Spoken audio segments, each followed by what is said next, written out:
Hello everyone and welcome to a little side series I'm going to be calling the 2023 Awards. While I'm sure in a few months' time we'll be seeing the actual Oscars and there will be an animated feature category, I thought instead I'd look through some statistics and details about all the animated movies from the past year and dictate not only what are the best in my own personal opinion, but this time we're talking about money. Of course we are, it's the industry's motivation for making all these damn things. And for the year of 2023, actually on the animated movie front, it's pretty slim.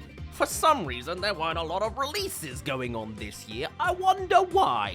And so I have a list for you here about all the different numbers associated with all the movies that came out this year, giving us the top 5 most profitable movies in 2023, and the more interesting one, the top 5 biggest losses in animated movies for 2023. And we're going to be sticking to animated movies this time around, since all the other movies get enough of an award show. Not to mention, there's a lot of movies, let's not bloat this video too much. That being said, there are some hurdles in this depiction, since not every movie is going to get the proper representation when it comes to finances, so let's go through some different forms of honorable mentions. For a start, there are still 3 more main animated movies that just haven't come out at the time of this video, and considering one of them comes out December 26th in the UK, I'd rather just send it out now. Those 3 movies are Illumination's Migration, that strange little duck movie that, to be honest, I just don't think is going to do very well monetarily. You've then got the Chicken Run sequel, Chicken Run 2, Dawn of the Nugget, which does release this week to be fair, but again, it's stop motion. Yes, the sequel to the highest grossing stop motion animated movie ever, but also, it's on streaming. And then the final one is The Boy and the Heron, the latest, most Studio Ghibli movie, which has already had a release in Japan and supposedly has the biggest budget out of any Japanese movie, so they think, but I also can't actually find the statistics on what their budget is. But I can tell you, so far, they have made $97 million, which, to be fair, is pretty damn good for having not even a release in the West yet. And then on the other front of honorable mentions, I should probably bring up that there are a whole collection of streaming movies. And this always confuses box office statistics, since I didn't pay for these movies, so how do we quantify that? Not to mention, even finding the budgets for these kind of Netflix productions is hard to find. So I'll mention them briefly here. We have Scott Pilgrim Takes Off, a brilliant reinterpretation and spin-off of the normal Scott Pilgrim tale. You've got Nimona, the fantastic revival production from an age-old cancelled project from Blue Skies. You've got Adam Sandler's surprise hit Leo, which is astonishingly wholesome, despite easily being able to go through that boomer route with a literal 70-year-old character. None of these have real statistics to them, but they're worth mentioning that they exist. That's still better than what the Oscars are gonna do. And then one final corner of movies that are not quite properly making it on this list are the collection that just don't have the numbers attached to them, either because of a limited release or just the format that they're coming out of in general. These include Paramount's Under the Boardwalk, which they just shoved under the carpet, that supposedly was $10 million in budget, but sure. There's The Inseparables that I saw made $824,000, but no idea on the budget. I also never saw that movie, so a bit out of the loop. And then there is the Attack on Titan special finales. Not really movies, but kind of a big deal in animation this year, or so I would say. I would personally give it some kind of award if I was the Academy, but yeah, that's clearly not going to happen. And what money they made, I have no idea. It's a Crunchyroll subscription, you know? So with us just speedrunning through 11 animated productions already, let's get into the main top 5s in both directions. There are only 10 more animated movies to talk about from my list. Unless you want to get technical with the fact that, yes, The Little Mermaid is technically an animation, but no, let's start off with number 5 for the most profitable movie in all of 2023, in which it goes to Paw Patrol The Mighty movie. Again, I've never really seen any projects from the Paw Patrol franchise, but it's clearly very, very popular, even if the age demographic is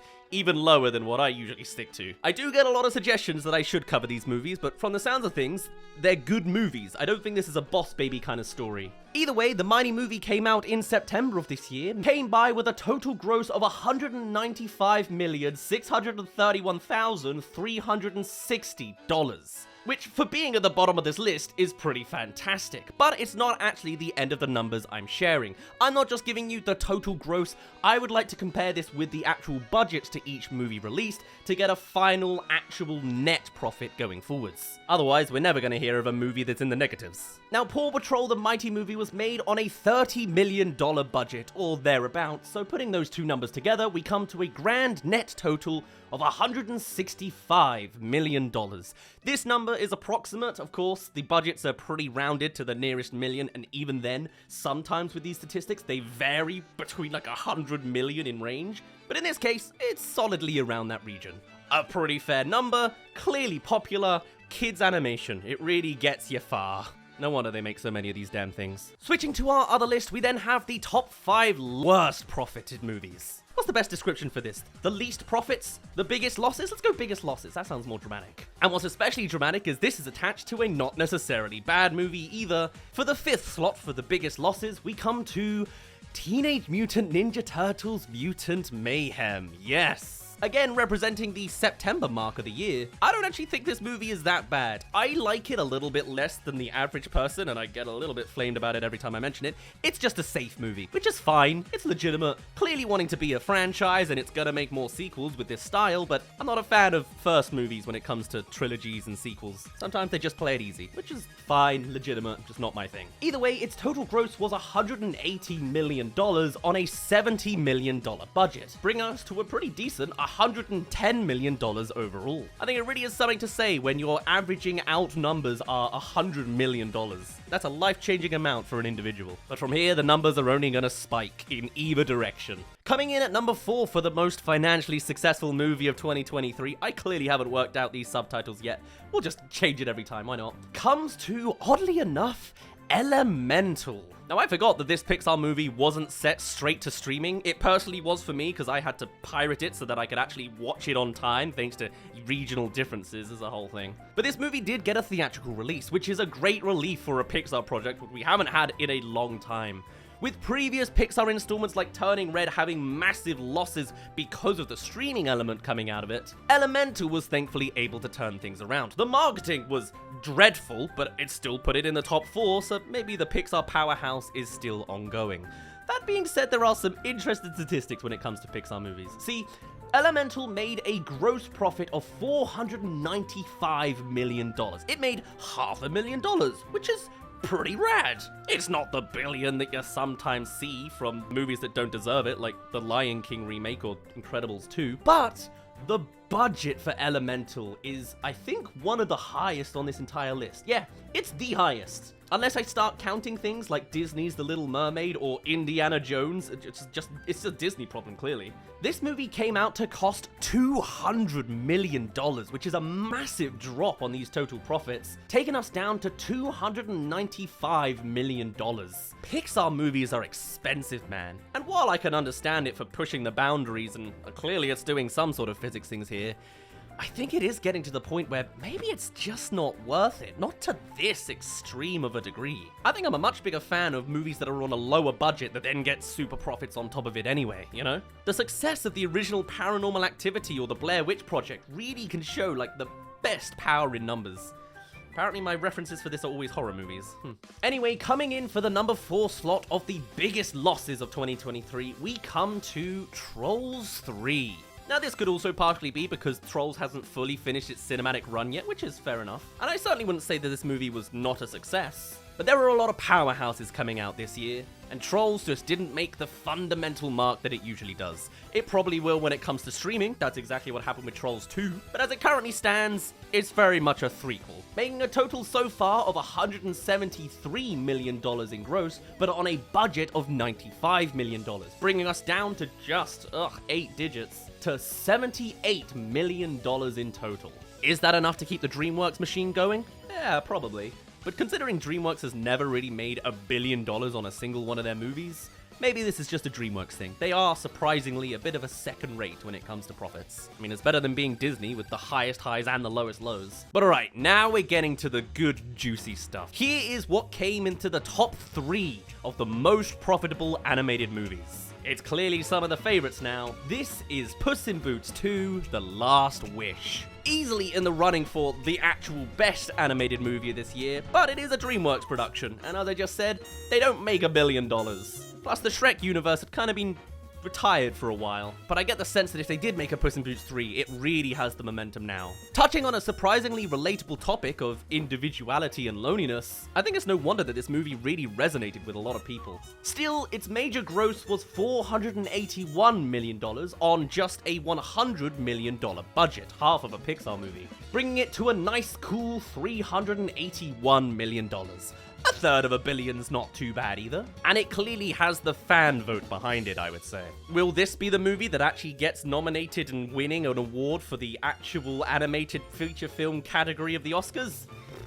I don't know, how big do you think their pockets are? Welcome to the halfway mark of this video. If you haven't already, come subscribe. I'm also up for doing more awards videos like this for 2023, so if you have any other ideas that you'd like to see all these movies ranked in all different forms, give us a suggestion. Maybe we'll rank movie posters next time, or ranking movies from 20 years ago. Why not? We'll hop back to 2003. Anyway, let's get back into the money talk. I'll bring you back to the video now. But thank you for making it halfway so far. But moving on to the top 3 biggest losses of 2023, we come to a movie I am not familiar with. This is again one of those movies that just showed up at my cinema without me realizing that it showed up at my cinema. It's Mummies. But despite the fact that I clearly didn't know it, and I don't think a lot of my audience did because I didn't get many recommendations to talk about this movie, it came out with a pretty decent gross of $54 million. Now sure, that's a third of how good Trolls 3 did right behind it, so we're clearly dropping down a scale, but to be fair, this looks to be a bit more of a smaller project. Going on just a budget of $12 million, that's some fat stacks for the lowbrow effort that's needed. Well, I don't want to say lowbrow effort, but you know, it's a smaller scale production. Rounding us round to $42 million, it's at least making a profit, albeit not a massive one, in the grand scheme of things. And to be fair, I think I want to root for it. Haven't seen this movie, don't know if it's terrible, but I like the idea of these more indie animations coming forwards. And it's definitely something I want to keep more of an eye on in the future. I don't know if you heard my phone alarm going off earlier. I apologize if you did. I don't know when it went off, but I see that it's done. Do you remember what other animated movies there were? Because we're coming to the end of our list now. Coming in at second for the most profitable animated movie is the big one. It's SpiderMan Across the Spider-Verse. Kind of surprising to remember it came out this year. Oh, it feels like that was a long time ago. Even then, that was halfway into the year. The passing of time is weird to perceive. Still, being a production that's so artsy, and also to a sequel to one of the most hyped and beloved animated movies of recent times, I think it comes at no surprise that this made a massive gross of $690 million. I'm honestly kind of surprised it's not pushing closer to $1 billion, to be honest. I really thought the staying power of Spider-Man would be the thing that would push it forwards, especially for Sony, but I guess it's because it's not a Marvel movie. I don't know the logistics behind it all. Still, this is one of those movies that has a strange budget attached to it. From some sources, I see that it's $100 million, and in other places, it's $150 million. How do you lose $50 million in your statistics, guys? Still, we've rounded it to be an average between the two, so with a budget of totally $125 million, we come to approximately a total net profit for Spider-Verse Across the Spider-Verse as $565,516,673. I'm actually kind of surprised. These numbers are kind of low. This is the second most successful movie this year. It's just about past $500 million. Probably to do with those cultural events going on in the background. Not to mention a cost of living crisis as well, making people go to the cinemas less, I bet. Am I in the minority for seeing all of these movies?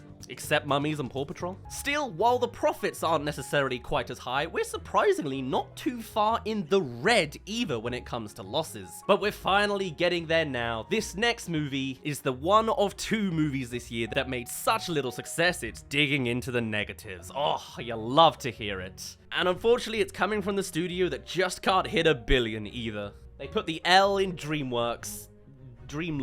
This is Ruby Gillman. I really wanted to enjoy this movie. I really wanted to hype it up as a fantastic Disney rival.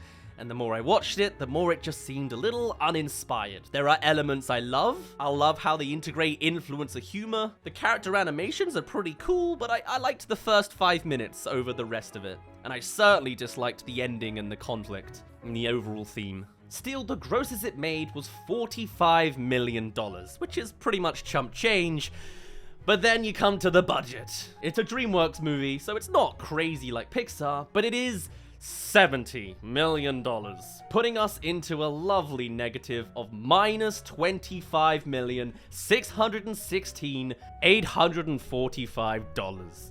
Ooh. It's a good job Puss in Boots came out the same year. They can start to even each other out. Sounds like this movie went through just as much as an awkward stage as going through puberty itself. But coming to the far other end of the spectrum with the highest highs there are, you can probably guess the identity of these last two movies. The highest profiteering animated movie of 2023. The award this time around has to go to Illumination, of course it's Illumination, and the Super Mario Bros. Movie. Now, to be fair, I think this is probably the one that they've deserved an award for the most out of everything they've ever made. To create a video game adaptation, do it well, and do it in a way that's both fantastically representative of the franchise and the iconography, but doing it with references as well, in an animated form that all sorts of audiences can enjoy, both the parents and the kids and the fans. To be honest, it was a big success. With so many checkboxes they probably had to hit and all the different vibes they had to clash and make sure they didn't upset people with, I think this is a solid adaptation and really does deserve praise for how well they managed to make it work. I did not see a year ago that in my 2023 bingo card, Illumination would make a damn good movie, let alone a Mario movie, even if it is Chris Pratt up front and center. Still, the grosses of this movie made $1.3